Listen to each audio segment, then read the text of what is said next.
ഇനി ഒരു സ്പൂണ് മതി പച്ചക്കറി ഏതും ഇതുപോലെ കട്ട് ചെയ്തിടാം. നിങ്ങളെല്ലാവരും എൻ്റെ ഇരിക്കുന്ന വെണ്ടയ്ക്ക കണ്ടാണല്ലോ. ഇവിടെ ഈ നാട്ടിൽ ഇതിന് പറയുന്നത് വെണ്ടയ്ക്ക എന്നാണ്. നിങ്ങളുടെയൊക്കെ അവിടെ എന്താണ് ഇതിന് പേര് പറയുന്നതെന്ന് കമൻറ്റ് ചെയ്തു. അപ്പോൾ ഞാൻ പറഞ്ഞു വന്നത് അതല്ല, നമുക്കിത് കട്ട് ചെയ്യുന്ന കാര്യമാണ്. നമ്മൾ സാധാരണ വെണ്ടയ്ക്ക കട്ട് ചെയ്യുന്നത് ഫിംഗർ ക്യാപ്പ് ഇട്ടിട്ടാണ് നമ്മൾ കട്ട് ചെയ്യാറുള്ളത് കത്തി വെച്ച്.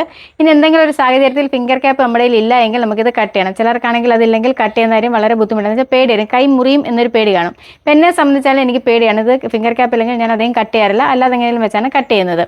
എന്നാലും വളരെ സിമ്പിളായിട്ട് എളുപ്പത്തിൽ നമുക്ക് ഫിംഗർ ക്യാപ്പ് ഇല്ലാതെ തന്നെ ഇത് കട്ട് ചെയ്യാം. അതെങ്ങനെയാണെന്ന് ഞാൻ പറഞ്ഞുതരാം. അപ്പോൾ അതിനായിട്ട് വേണ്ടത് എൻ്റെ ഒരു സ്പൂണുണ്ട്, ഒരു ബാൻഡുണ്ട്, ഒരു റബ്ബർ ബാൻഡും ഉണ്ട്. ഇത് രണ്ടും ഉപയോഗിച്ചിട്ടാണ് നമ്മൾ ഈ ഫിംഗർ ക്യാപ്പ് ഇല്ലാതെ ഇത് കട്ട് നമ്മുടെ കൈ ഒട്ടും മുറിയത്തുമില്ല. അതെങ്ങനെയാണെന്ന് ഞാനൊന്ന് കാണിച്ചു തരാം. അതിനായിട്ട് ആദ്യം ചെയ്യുന്നത് വെച്ചാൽ ഞാൻ എൻ്റെ ഈ തള്ളവിരലിലേക്ക് ഈ സ്പൂൺ വെച്ചിട്ടുണ്ട്. വെച്ച ശേഷം ഈ ബാൻഡ് വെച്ചിട്ട് നല്ലപോലെ ഒന്ന് ടൈറ്റ് ചെയ്യണം. നമ്മുടെ കയ്യിൽ ഇത് നല്ലപോലെ ഒന്ന് ടൈറ്റായി ഇരിക്കണം. ഞാനിപ്പോൾ ടൈറ്റ് ചെയ്ത് വെച്ചിട്ടുണ്ട്. ടൈറ്റ് ചെയ്ത ശേഷം വെച്ച ശേഷം നമ്മളിത് കത്തി എടുത്തിട്ട് തിരിച്ച് വെക്കണം. നമ്മുടെ കത്തിയുടെ വശം ഇങ്ങനെ തിരിച്ച് വെച്ചിട്ട് നമ്മൾ ഇത് വെണ്ടയ്ക്ക എടുക്കുന്നു. വളരെ സിമ്പിളായിട്ട് നമുക്കിത് കട്ട് ചെയ്യാൻ പറ്റും. നമ്മുടെ കൈ മുറിയുന്നൊരു പേടിയും വേണ്ട. കണ്ടിന്യൂസ് നമുക്ക് ഇതുപോലെ തന്നെ ഇത് കട്ട് ചെയ്തെടുക്കാം. പെട്ടെന്ന് തന്നെ നമുക്ക് കട്ടായി കിട്ടും. ഇനിയിപ്പോൾ നമുക്ക് ഫിംഗർ ക്യാപ്പിനൊന്നും ആവശ്യമില്ല. ഇതുപോലെ ഒരു സ്പൂണ് മാത്രം മതി.